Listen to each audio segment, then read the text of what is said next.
He sat at his computer, tongue licking his upper and lower lips in anticipation. A long-nailed, fat, and grimy index finger clicked on the mouse at a dizzying pace. An observer might have thought that there was an insane miniature tap dancer somewhere underneath the piles of filth that surrounded the man.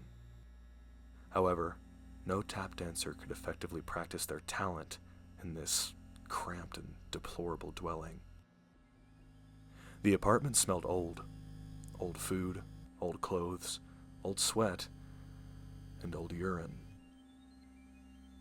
Older keepsakes from a time when Meek was a different man than the behemoth sitting behind the computer now, peeked through the places where the trash didn't take over. A narrow path wound its way around the dwelling, taking Meek to the vital places he needed to go when life interrupted. A path to the bathroom that was rarely used anymore, and another that forked 30 degrees to the apartment entrance. Others led to the kitchen and what might have once resembled a dining room.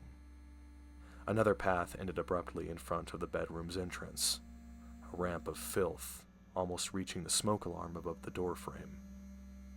The high amount of detritus that formed these paths were monuments showing the sloth of the recent past, an involuntary story from the ground up.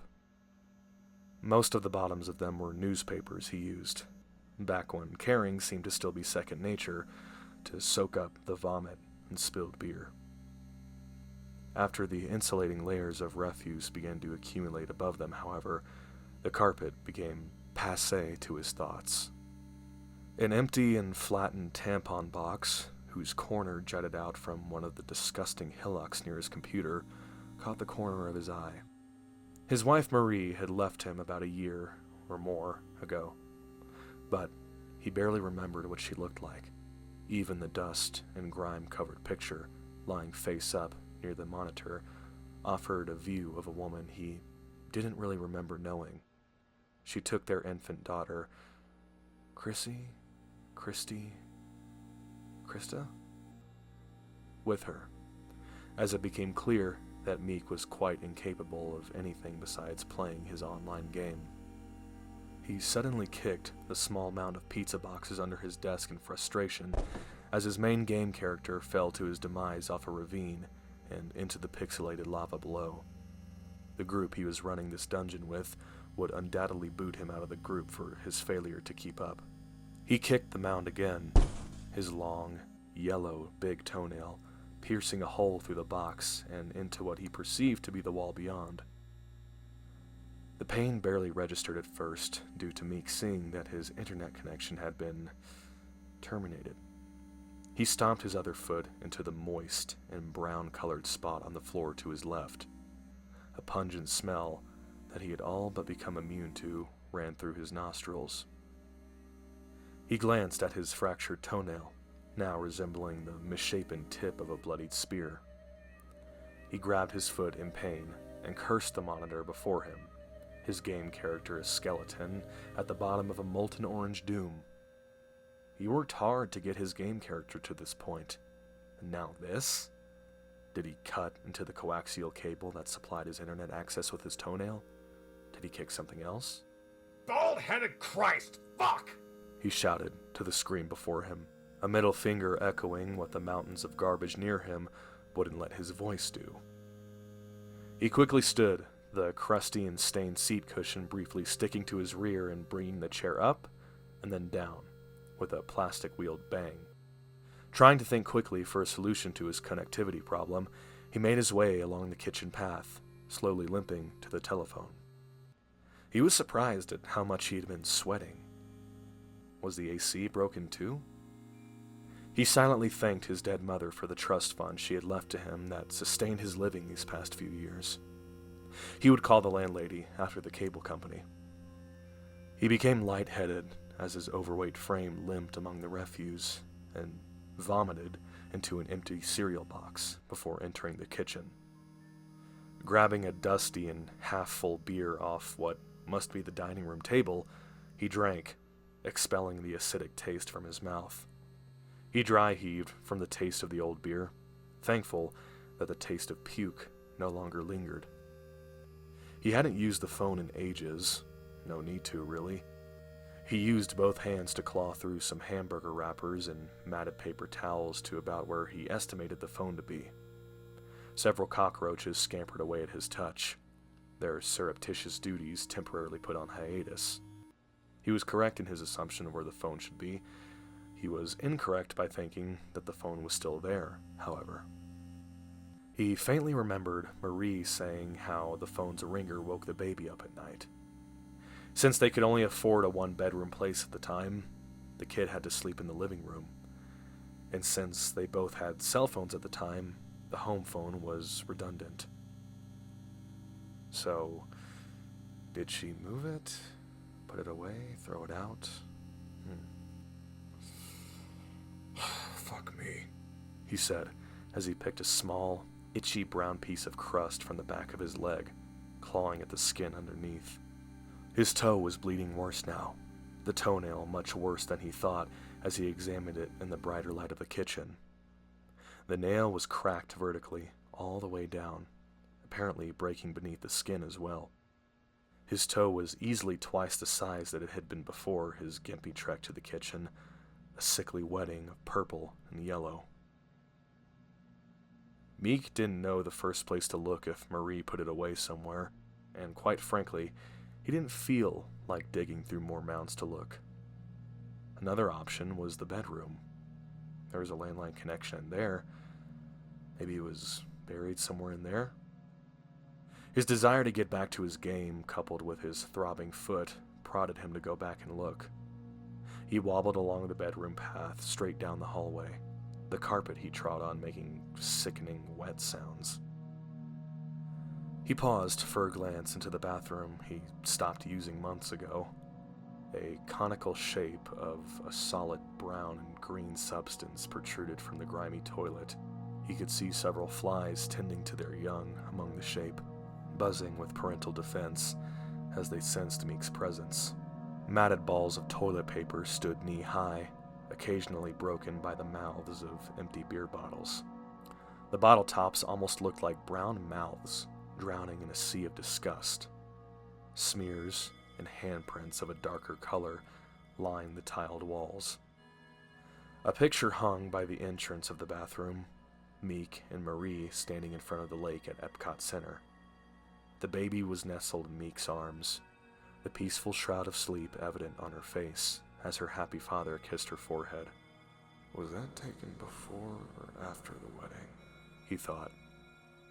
He remembered that day, the baby cooing as the boat made its way through the tunnels in the Mexican section of the park. He had no idea why, but he also remembered Marie giving him a light but tender kiss on his neck as the boat sloshed its way through the artificial passages. He made his way toward the bedroom entrance, having to limp wade through the trash that he didn't remember making. Glancing behind him, he noticed that he left a red trail as his foot dragged behind him. Clearing the way to the door took longer than he had thought. There were several large boxes hiding beneath the garbage that were heavier than he expected, their contents unimportant, as the longing of getting back to his game took precedence over all else. They were stacked high as well, almost reaching where the door met the frame. Throwing the last box behind him down the hallway with a grunt, he grabbed the doorknob and tried to open the bedroom door. It was locked. After several minutes of determination, a few pulls from his obese frame, and many curses of frustration, the door gave way, splintering the frame and showering Meek's forearm with wooden debris. The room was dark, cool, and surprisingly clean. The light shone from the hallway behind him, exposing the motes of dust that chaotically danced at the door being thrust open. Had he really not come in here at all over that year or two? The carpet was the perfect beige it was when his family moved in a few years ago. The pictures that Marie picked out still hung around the room, Parisian beatnik monstrosities that Meek still gave a disdainful glance to. She insisted that since there were no windows in the room, she would make it as sunny as possible. The bed was made as well, the dark brown comforter looking eerily the same color as the putrescent contents of the bathroom he glanced at minutes before. The phone was on the nightstand, on the side that Meek used to sleep on during cheerier times. With a sigh of relief that any heroin user could relate to after finally getting a reclusive fix, he limped over to the phone. One foot left a bloody streak and the other left brown footprints on the unmarked carpet. Sitting down on the bed, he picked up the phone's receiver and started to dial when he noticed the square-shaped thing in the corner. Since he didn't think to turn on the light when he came in, and the hallway's light didn't reach the corner, he couldn't make out what it was.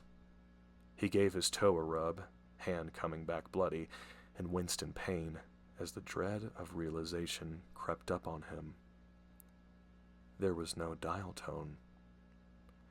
This could only mean one thing. Marie had canceled the service at some point without telling him. Or, more likely, he didn't pay the bill after she left. He couldn't remember. Grabbing the phone in frustration, he threw it in the direction of the square-shaped thing, cursing. He was getting very lightheaded now, the coolness of the room doing little to alleviate the sweat drenching his balding, fleshy head. He stood and hobbled over to the square thing in the corner. As he came up beside it, he grabbed the edge of it and winced in pain. His foot was feeling as if it was on fire. He looked into the square thing, now finally realizing what it was, not just because of its physical shape, as much as its contents. The long decayed corpse of an infant lay in the center of the playpen. The skin almost resembled one of those purplish, super hot peppers he used to see at the grocery store, making bizarre spiral patterns along the top of the skull. The infant had a permanent scream on its wrinkled and deformed face, as though it was seeing something horrible before its death. That horrible thing must have been loneliness, Meek thought as he glanced at his daughter. That thought was quickly dashed, however, as he noticed another figure sitting upright in the darker corner beyond the crib. Marie's eyeless face pointed to the ceiling in a look of pain, as if she had died crying. One hand still rested on the corner of the playpen, the other pulling down the shirt where her breast had been. She must have given the infant, Christina! That was her name. One last meal before she herself had expired. Cursing in worried anticipation, he picked up the phone. It was thankfully still in one piece, with the cord from the wall still attached to it, and hobbled to the bedroom door, deciding he would try the kitchen's phone receptacle, now out of a feverish desperation. As he made his way through the door frame, he immediately saw a problem. The heavy boxes that he had thrown behind him in a frenzy moments before now made a heavy wall that merged with the garbage piles. He could see a portion of his computer monitor beyond, a bubbly orange haze through the cardboard and refuse. His foot throbbed, and his chest suddenly contorted in pain as self-preservation began to take hold of his fevered body. Dropping the phone, he fell to his hands and knees and crawled towards the barricade. The first box before him wasn't so bad to move, but the next was impossible, positioned as he was, and he slumped over it. He sensed a cockroach that he must have only partially killed with his weight tickle the side of his torso. Just a rest, He mumbled. the kitchen is just around the corner. So close. I'll have my internet back within the hour. Just one phone call, He thought. Looking longingly at his computer screen through the cardboard and refuse cracks, his heart finally took his frustration, his toe pain, and him along with it.